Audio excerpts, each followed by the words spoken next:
अस्सलाम वालेकुम everyone, welcome back to my channel R K Sahal. तो पिछली वीडियो में आपने देखा था कि हमने आपको कॉर्सेट की कटिंग करने का तरीका बताया था। इस वीडियो में मैं आपको कॉर्सेट की स्टिचिंग के बारे में बताऊंगी, कॉर्सेट की टॉप और कॉर्सेट के पैंट के बारे में हम बताएंगे, उसकी स्टिचिंग के बारे में सीखेंगे। तो चलिए वीडियो स्टार्ट करते हैं। चैनल पे नए हैं तो चैनल को सब्सक्राइब कर ले, बेल आइकन को प्रेस कर दे, जिससे मेरे आने वाली वीडियो की नोटिफिकेशन आपको सबसे पहले मिल जाएगी। तो चलिए स्टिचिंग स्टार्ट करते हैं। तो सबसे पहले हम पैंट को स्टिच करेंगे। तो यहाँ पे मैंने पैंट को ले लिया है और दोनों ही आसन को हमने सेम स्टिच करना है। दोनों ही आसन को हमने सेम ही स्टिच करना है। स्ट्रेट स्टिच करने के बाद इसके ऊपर डबल स्टिचिंग आपने जरूर से लगा लेना है। तो यहाँ हमने दोनों ही आसन को स्टिच कर लिया है। अब इस तरह से हमने इसे ओपन करना है। नीचे की साइड में हमने बैक पार्ट को इस तरह से ओपन करके रखना है और इसके ऊपर हमने फ्रंट पार्ट को इस तरह से मिलाते हुए रखना है और दोनों ही साइड को हमने स्टिच करना है। तो सबसे पहले हम एक साइड को इस तरह से स्टिच करेंगे। एक साइड को हमने स्ट्रेट इस तरह से स्टिच कर लिया है। उसके बाद हमने इस तरह से इसे ओपन करना है और इसके ऊपर हमारी जो जॉइंट है इसके ऊपर हमने एक स्टिचिंग और लगा लेनी है। आपने जहाँ पर भी स्टिचिंग लगानी है छोटे टाके के साथ ही स्टिचिंग लगानी है। बड़े टाके पर स्टिच करने से इसकी फिनिशिंग बिल्कुल भी अच्छी नहीं होगी। तो यहाँ पे आप देख सकते हैं एक साइड में हमने इसे स्टिच कर लिया है, दूसरे साइड को भी हमने इसी तरह से फोल्ड करते हुए स्ट्रेट स्टिच करना है। उसके बाद हमने इसके ऊपर सीधा करते हुए एक और स्टिचिंग लगानी है। चलिए वीडियो में मैं आपको आगे दिखाती हूँ। और इसकी कटिंग की वीडियो अगर आपने नहीं देखी है तो आप इसकी कटिंग की वीडियो भी ज़रूर से देखिएगा। लिंक डिस्क्रिप्शन बॉक्स में मैं दे दूँगी, इसका वीडियो आप ज़रूर से देखिएगा। बहुत ही इजी तरीके से मैंने 5 मीटर फैब्रिक में 3 टाइप ड्रेस बना के रेडी किया है। कैसे मैंने किया है उसका वीडियो आपको आगे मिलता रहेगा और कुछ वीडियो मैंने अपलोड कर दिया है, उसे आप एक बार जरूर से देखिएगा। कटिंग मैंने बहुत ही इजी तरीके से बताया है। 5 मीटर फैब्रिक में मैंने कॉर्सेट का टॉप, कॉर्सेट का पैंट और एक अलग से प्लाजो भी मैंने बना करके रेडी किया है, जिसका वीडियो मैं आपको आगे दूंगी। और कटिंग की वीडियो मैंने अपलोड कर दी है, आप उसे ज़रूर से चेकआउट कीजिएगा। तो यहाँ पे मैंने दोनों साइड को स्टिच करते हुए इसके ऊपर भी स्टिचिंग लगा ली है, आप यहाँ पे देख सकते हैं। अब इसकी मोहड़ी को अब हम स्टिच करेंगे। तो इसकी मोहड़ी की चौड़ाई हमने 1.5 इंच रखी थी। तो जो मार्जिन के लिए हमने 1.5 इंच रखा था, यहाँ पे हमने नॉच भी लगाया था, उतने पर हमने इसे फोल्ड करना है और अंदर की तरफ 1/2 इंच फैब्रिक को फोल्ड करते हुए हमने इसे स्टिच करना है। फैब्रिक को 1/2 इंच अंदर की तरफ फोल्ड करते हुए स्टिच करेंगे, बिल्कुल किनारी पर इसकी स्टिचिंग लगाएंगे। उसके बाद इस तरह से हमने पलटना है और हमारी जो ये फुट है बिल्कुल इसकी ही चौड़ाई लेते हुए हमने इसके ऊपर एक और सिलाई लगा लेनी है। एक साइड की मोहड़ी को स्टिच करते हुए रेडी कर लिया, आप यहाँ पे देख सकते हैं। इस तरह से मैंने इसे स्टिच किया है। इसी तरह से दूसरे साइड की भी मोहड़ी को स्टिच करते हुए हम रेडी कर लेंगे। तो आप यहाँ पे देख सकते हैं दोनों ही मोहड़ी को मैंने स्टिच करते हुए रेडी कर लिया है। तो दोनों ही मोहड़ी हमारी रेडी हो गई है। अब इसे हम इस तरह से फोल्ड करेंगे। बराबर से इसे फोल्ड करने के बाद इसकी साइड की फिटिंग पर हम स्टिचिंग लगाएंगे। तो मोहड़ी की मार्किंग हमने जितना रखा था उतना ही हमने इसे मार्क कर लेना है। उसके बाद हम इसके ऊपर स्ट्रेट लाइन लगाते हुए स्टिच कर लेंगे। ऊपर आपने डबल स्टिचिंग जरूर से लगानी है। तो इस तरह से स्टिच करने के बाद आपने एक बार और पलटते हुए इसके ऊपर डबल स्टिचिंग जरूर से लगा लीजिएगा। तो यहाँ पे आप देख सकते हैं इस तरह से डबल स्टिचिंग के साथ मैंने इसकी साइड को फिटिंग लगा ली है। अब पैंट की बेल्ट को स्टिच करेंगे। तो उसके लिए सबसे आसान तरीका मैं आपको यहाँ पे बताती हूँ कि सबसे पहले आप अपने पैंट को सीधी तरफ पलट लें। आप सबसे पहले बेल्ट को स्टिच करने का तरीका सीखें कि अगर आपको बेल्ट को स्टिच करना है तो आप अपने पैंट को सीधा करते हुए स्टिच करेंगे तो आपको बहुत इजी लगेगा और बहुत फिनिशिंग के साथ यहाँ पे आप स्टिच कर सकते हैं। तो मार्किंग के हिसाब से हमने बेल्ट को फोल्ड करते हुए 1/2 इंच अंदर की तरफ एक बार और फैब्रिक को फोल्ड करेंगे। उसके बाद हम इसके ऊपर स्टिचिंग लगा लेंगे। तो हमने यहाँ पे अपने बेल्ट को स्टिच करना है, बिल्कुल किनारी पर हमने इसके ऊपर स्टिचिंग लगानी है। और स्टिचिंग करने के बाद हमने यहाँ पे थोड़ा सा यानी 1.5 इंच के अराउंड आपने यहाँ पे गैप छोड़ देना है, जहाँ से कि हमने इलास्टिक को इसके अंदर की तरफ लगाना है। इलास्टिक को लगाने के लिए आप यहाँ पे देख सकते हैं बेल्ट में मैंने 1.5 इंच के अराउंड गैप छोड़ा है। तो यहाँ पे हमने अपने बेल्ट को स्टिच करते हुए रेडी कर लिया है। अब हम अपने इलास्टिक को कट करेंगे। तो इलास्टिक की चौड़ाई मैंने 1 इंच ली है। मैंने कटिंग के टाइम पे आपको बताया था कि मैंने यहाँ पे 1 इंच चौड़ा इलास्टिक यूज़ करना है।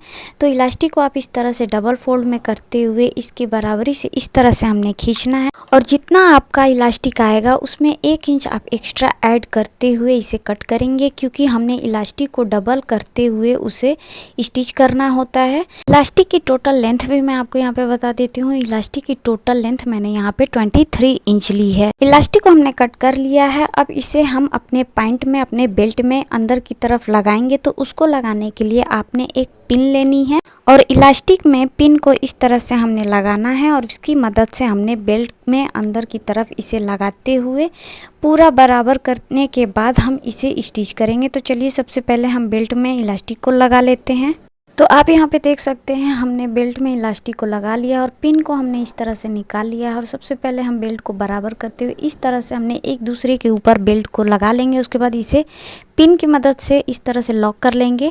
जब हम इस तरह से बेल्ट को बराबर करेंगे तो हमारी इलास्टिक अंदर की तरफ ना चली जाए, जिससे हमें बहुत प्रॉब्लम होती है और उसे बराबर करने में हमें दिक्कत होती है। दोबारा से हमें निकाल के फिर से इलास्टिक को लगाना होता है। तो आप इस तरह से इस ट्रिक का यूज़ करेंगे तो आपकी इलास्टिक अंदर की तरफ नहीं जाएगी। उसके बाद हमने पिन को बाहर की तरफ निकाल लेना है और जो डबल करते हुए हमने एक दूसरे के ऊपर इलास्टिक को इस तरह से लगाते हुए 2 से 4 बार आपने इसके ऊपर सिलाई लगा लेनी है, ताकि आपकी इलास्टिक मजबूत हो जाए और अंदर की तरफ इलास्टिक बेल्ट को स्टिच करने के बाद ओपन ना हो। उसके बाद हम इस तरह से इलास्टिक को बराबर करेंगे और जो गैप हमने छोड़ा था उसे हम स्टिच कर लेंगे। गैपिंग को स्टिच करने के बाद एक बार और फिर से आपने इलास्टिक को इस तरह से खींचते हुए पूरी तरह से आपने बराबर कर लेना है। ऐसे करने से हमारी इलास्टिक बिल्कुल बराबर हो जाती है। कहीं से ऐसा नहीं होता कि हमें पहनने के बाद वो कहीं से चुभे। उसके बाद आपने इस तरह से बड़े टाके के साथ बीच में, बिल्कुल बीच में इलास्टिक के ऊपर स्टिचिंग लगानी है। इसके ऊपर स्टिचिंग लगाने से हमारी इलास्टिक पलटती नहीं है और हमेशा एक जगह पर बनी रहती है।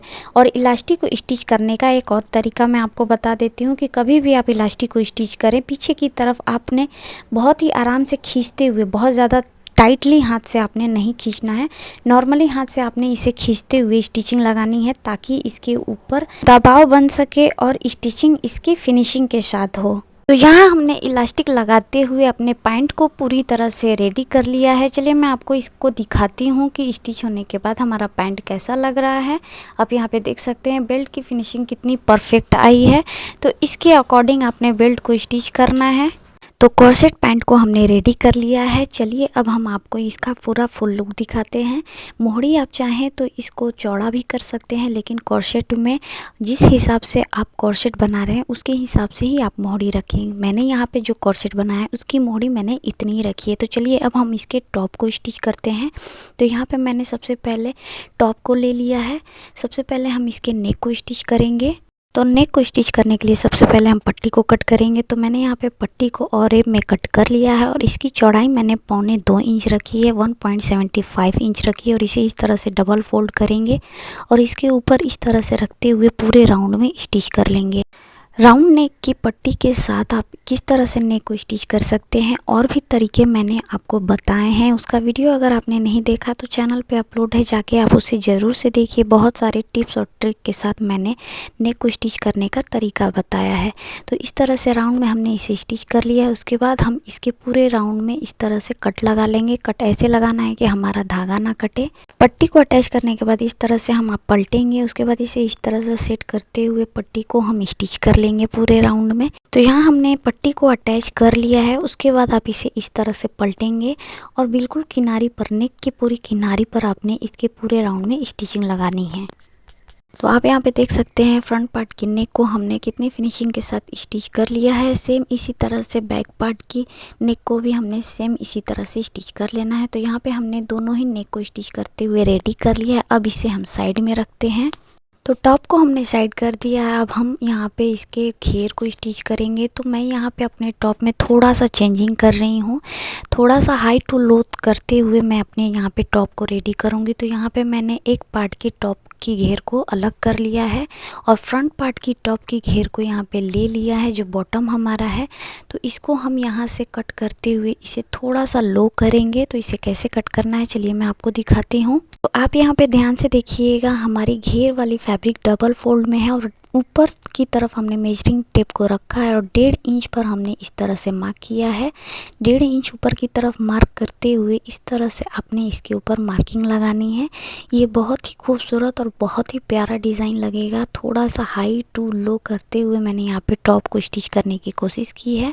मार्क करने के बाद इसे हम कट कर लेंगे। और अगर आपको हाई टू लो की प्रॉपर वीडियो देखनी है, टॉप की वीडियो अगर आपको देखनी है तो मेरे चैनल पे अपलोड है, आप उसे जाके ज़रूर से देखिएगा।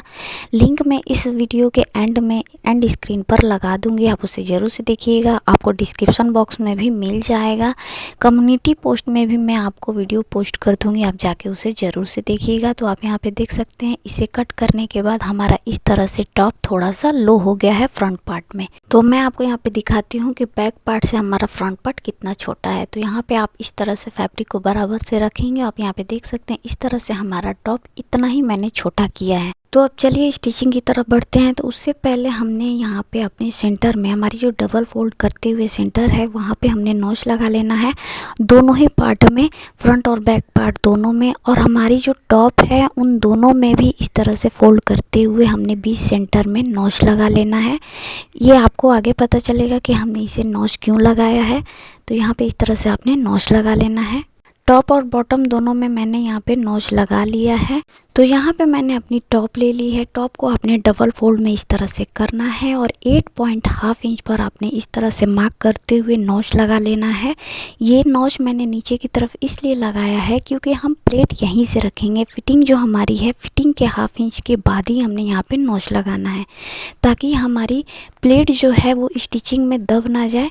और दूसरा नॉच हमने जो लगाया था बीच सेंटर में, वहाँ पे हमारी जो घेर है उसके सेंटर को, अपने टॉप के सेंटर को हमने इस तरह से मिलाना है।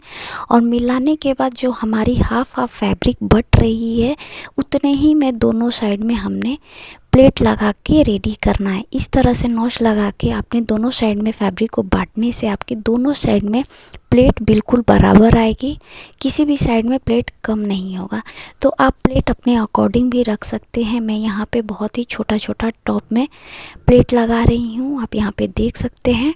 प्लेट लगाने के टाइम पे आपने 1/2 इंच की दूरी देते हुए ही स्टिच करना है, ताकि हमारी फैब्रिक मजबूती से स्टिच हो जाए। तो यहाँ पे हमने प्लेट लगाते हुए स्टिच कर लिया, आप यहाँ पे देख सकते हैं। पलटते हुए मैं आपको यहाँ पे दिखा रही हूँ कितना फिनिशिंग के साथ, छोटे छोटे प्लेट के साथ मैंने इसे स्टिच कर लिया है। इसी तरह से दूसरे साइड के भी टॉप को हमने स्टिच करते हुए रेडी कर लेना है। तो यहाँ पे आप देख सकते हैं फ्रंट और बैक पार्ट दोनों में हमने प्लेट लगाते हुए इसे रेडी कर लिया है। अब इन दोनों को एक दूसरे के ऊपर इस तरह से बराबर से रखना है। उसके बाद सबसे पहले हम इनके शोल्डर को अटैच करेंगे। तो शोल्डर को एक दूसरे के ऊपर बराबर से रखना है और 1/2 इंच की दूरी देते हुए इसे स्टिच कर लेना है। दोनों पर हमने डबल स्टिचिंग जरूर से लगाना है। और दूसरे साइड के शोल्डर को इस तरह से पहले वाले से मैच करते हुए दूसरे वाले शोल्डर को भी स्टिच करते हुए रेडी कर लेना है। तो यहाँ पे हमने शोल्डर को भी अटैच कर लिया। अब इस तरह से इन दोनों को बराबर से करते हुए हमने जो मार्किंग लगाई थी फिटिंग की, उससे अब हम स्टिच कर लेंगे। दोनों साइड की मार्किंग हमने पहले ही कटिंग के टाइम पे लगा ली थी, तो अब हम इसे स्टिच करेंगे। दोनों साइड में हमने सेम इसी तरह से स्टिचिंग लगानी है और दोनों साइड में हमने डबल स्टिचिंग जरूर से लगा ली। तो दोनों साइड में फिटिंग लगाते हुए हमने इसे स्टिच कर लिया है। अब इसके नीचे की किनारी को हमने फोल्ड करना है। तो कैसे फोल्ड करना है यहाँ पे आप देख सकते हैं। तो इस तरह से आपने लेना है और एक बार इस तरह से फोल्ड करना है, उसके बाद एक बार और हम इसे फोल्ड करेंगे। उसके बाद हम इसके पूरे राउंड में स्टिचिंग लगाएंगे। आपको मेरे कॉर्सेट की कटिंग की वीडियो और स्टिचिंग की वीडियो कैसी लगे मुझे कमेंट करके ज़रूर बताइएगा। और प्लीज़ मेरे चैनल को सब्सक्राइब ज़रूर से कर लीजिएगा। प्लीज़ मेरे चैनल को सब्सक्राइब कीजिए, सपोर्ट कीजिए। आपका सपोर्ट मेरे लिए बहुत इम्पोर्टेंट है। तो यहाँ पे आप देख सकते हैं हमने इसकी किनारी को फोल्ड कर लिया है। किनारी को आपने बिल्कुल बराबर से फोल्ड करना है और कहीं से भी आपने इसे खींचते हुए स्टिच नहीं करना है, लूज हाथों से हमें स्टिच करना है। और यहाँ पे अब हम इसकी स्लीव्स को स्टिच करेंगे। तो यहाँ पे आप देख सकते हैं हमने जो 1 इंच पर मार्क किया था मार्जिन की जो हमारी फैब्रिक थी, यहाँ पे आपने इस तरह से नॉच लगा लेना है। हमने जहाँ नॉच लगाई है और 1 इंच हमारी जो मार्जिन की फैब्रिक थी उसे हम इस तरह से फोल्ड करेंगे। उसके बाद 1/2 इंच अंदर की तरफ फैब्रिक को फोल्ड करते हुए इसके ऊपर एक स्टिचिंग लगा लेंगे। स्टिचिंग करने के बाद हमने स्लीव्स को इस तरह से पलट लेना है। पलटने के बाद एक बार और स्टिचिंग लगानी है। उससे पहले मैं आपको बताती हूँ कि कितना चौड़ाई देते हुए हमने इसे स्टिच करना है। तो हम यहाँ पे इलास्टिक वाली स्लीव्स बना रहे हैं, तो आपकी इलास्टिक की चौड़ाई जितनी होगी हमने उसमें 2 पॉइंट ऐड करते हुए स्टिच करना है। तो आप यहाँ पे देख सकते हैं हमारी इलास्टिक की चौड़ाई 3 पॉइंट है और 2 पॉइंट ऐड करते हुए मैं यहाँ पे टोटल 1/2 इंच चौड़ाई देते हुए अपनी स्लीव्स को स्टिच करूँगी। एक बार मैं आपको इलास्टिक लगा के दिखा देती हूँ। तो आपकी इलास्टिक की चौड़ाई जितनी हो आपने इलास्टिक को स्लीव्स के ऊपर रखते हुए मार्क कर लेना है। 2 पॉइंट एक्स्ट्रा देते हुए उसे स्टिच करना है, ताकि इलास्टिक को जब हम स्लीव्स में लगाएं तो हमें कोई दिक्कत ना हो, आराम से हमारी इलास्टिक स्लीव्स में लग जाए। तो इस तरह से 1/2 इंच की चौड़ाई देते हुए स्लीव्स के ऊपर एक और स्टिचिंग मैंने लगा ली है। आपको मैं यहाँ पे दिखाती हूँ। इस तरह से आपने किनारे के ऊपर 1/2 इंच की चौड़ाई देते हुए स्टिच करना है। तो हमने एक स्लीव्स को यहाँ पे स्टिच कर लिया है। अब हम अपनी इलास्टिक को इसके अंदर कैसे लगाएंगे वो मैं आपको दिखाती हूँ। तो हमने इलास्टिक की चौड़ाई स्लीव्स के अकॉर्डिंग नहीं, अपने हैंड के अकॉर्डिंग लेना है। हमारी जितनी चौड़ाई हैंड की होगी उसके अकॉर्डिंग हमने इलास्टिक को लेना है। अगर 3/4 है तो आपने यहाँ पे लगाते हुए इस तरह से इलास्टिक को राउंड में घुमाना है और मार्जिन के साथ इलास्टिक को लेना है। तो यहाँ मेरी स्लीव्स 1/2 है, तो 1/2 की चौड़ाई लेते हुए मैं यहाँ पे इस तरह से इलास्टिक को राउंड में लगाते हुए लूजिंग लेते हुए यहाँ पे इलास्टिक को कट कर रही हूँ। तो इस तरह से आप इलास्टिक को कट करेंगे तो जब आप स्लीव्स को स्टिच करेंगे तो आपको पहनने में थोड़ी भी दिक्कत नहीं होगी। तो आपको मैं यहाँ पे लेंथ भी बता देती हूँ मेजर करके। तो यहाँ पे आप देख सकते हैं इस तरह से मेजरिंग टेप को मैंने नीचे रख दिया है। इसके ऊपर इलास्टिक को मैंने बिल्कुल लूज हाथों से लगाते हुए आपको दिखा रही हूँ। तो 10 पॉइंट 1/2 इंच मेरी इलास्टिक की लेंथ हो रही है। तो इसके अकॉर्डिंग मैंने अपनी इलास्टिक को कट कर लिया है। अब हम इसे अपने स्लीव्स में इस तरह से लगाएंगे, किसी भी बारीक चीज़ से, नुकीली चीज़ से, जिससे आप इलास्टिक लगाओ और बीच में वो कहीं से निकले ना। तो इसके अकॉर्डिंग आपने उस चीज़ को लेते हुए इलास्टिक को लगाना है। तो यहाँ पे आप देख सकते हैं हमने अपनी इलास्टिक को स्लीव्स में लगा दिया है और बहुत ही ध्यान से आपने इलास्टिक को पकड़ना है, ताकि हमारी दोनों तरफ से इलास्टिक अंदर की तरफ ना चली जाए। इस तरह से पकड़ते हुए आपने बराबर से स्लीव्स को कर लेना है, इलास्टिक को भी बराबर कर लेना है। दोनों तरफ इलास्टिक को बराबर करते हुए आपने उसके ऊपर एक स्टिचिंग लगा लेनी है। इस तरह से आप ज़रूर से इसके ऊपर सिलाई लगा लीजिएगा, ताकि हमारी इलास्टिक दोनों तरफ से अंदर की तरफ ना चली जाए। आप वीडियो में देख सकते हैं कितना केयरफुली मैंने यहाँ पे इसे इलास्टिक को बराबर करते हुए स्टिच कर लिया है। तो यहाँ हमने अपनी एक स्लीव्स को रेडी कर लिया है। इसी तरह से दूसरी वाली स्लीव्स को भी हमने रेडी कर लेना है। तो स्लीव्स को रेडी करने के बाद इसे हम इस तरह से पलटते हुए इसकी फिटिंग ले लेंगे।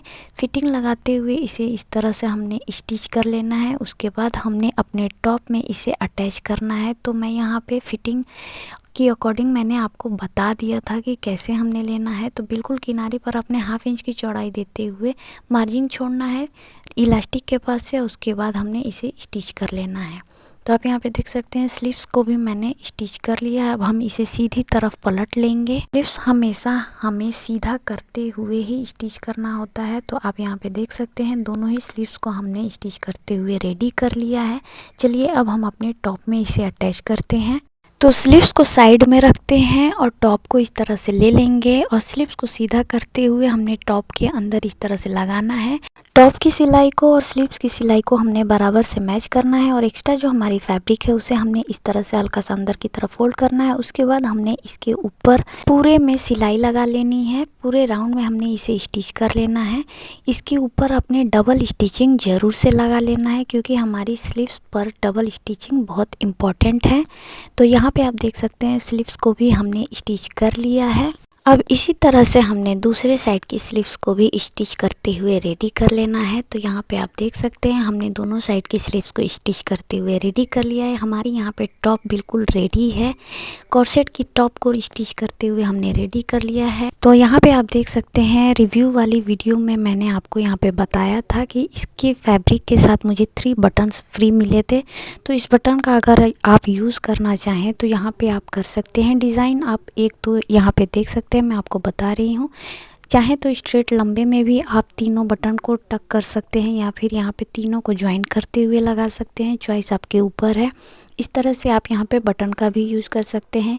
सिंपल लगे तो कुछ और भी कर सकते हैं। मैं यहाँ पे इस बटन का यूज़ नहीं कर रही हूँ, सिर्फ आपको बताने के लिए मैंने यहाँ पे दिखाया है। मैं अपने कॉर्सेट को बिल्कुल सिंपल रख रही हूँ, कुछ भी मैं यहाँ पे नहीं लगाऊंगी, ना बटन ना कोई और चीज़। तो आपको मेरा ये टॉप कैसा लगा मुझे कमेंट करके ज़रूर से बताइएगा। कॉर्सेट का टॉप और कॉर्सेट का पैंट स्टिच करने का तरीका आपको कैसा लगा मुझे कमेंट करके ज़रूर से बताइएगा। आप यहाँ पे देख सकते हैं मेरा high to low top ready हो गया है। कॉर्सेट टॉप पैंट मैंने यहाँ पे स्टिच कर लिया है। दोनों ही स्टिच करने के बाद मैंने आपको यहाँ पे पूरा फुल लुक दिखाया है। चलिए मैं आपको इसका पिक्चर भी आपको दिखाती हूँ। तो आप यहाँ पे देख सकते हैं हमारे कॉर्सेट का टॉप और पैंट रेडी हो चुका है। कितना ब्यूटीफुल हमारा कॉर्सेट लग रहा है रेडी होने के बाद। तो आज का मेरा ये वीडियो आपको कैसा लगा मुझे कमेंट करके ज़रूर से बताइएगा। वीडियो पसंद आया तो प्लीज़ इसे लाइक शेयर और मेरे चैनल को सब्सक्राइब जरूर से कर लीजिएगा। और इसका तीसरा प्लाजो का वीडियो मैं आपको जल्दी ही अपलोड करके दूंगी। इन सारे वीडियो का लिंक हर वीडियो में आपको मिल जाएंगे। तो मिलते हैं अगले वीडियो में। Thank you for watching. Allah हाफिज़।